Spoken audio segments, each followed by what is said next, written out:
Ready to ditch the bulky wallet and embrace the future of contactless payments? Let's dive right in and show you how to add your credit, debit, and prepaid cards to your Apple Wallet. First, locate the Wallet app on your iPhone. It usually looks like a colorful card icon, and tap to open it. Once the Wallet app is open, look for the plus button. It's typically found in the top right corner of your screen. Tap on that plus button.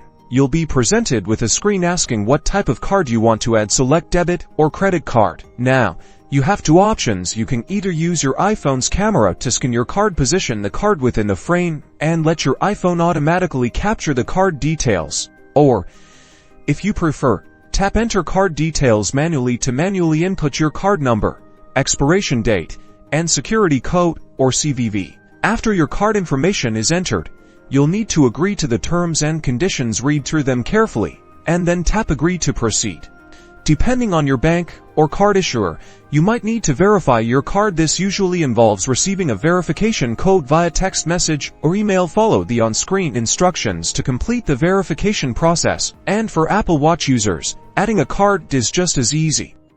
Open the Apple Watch app on your iPhone, navigate to Wallet and Apple Pay, and follow the same steps we just covered. Congratulations, your card is now added to your Apple Wallet, ready for secure and contactless payments.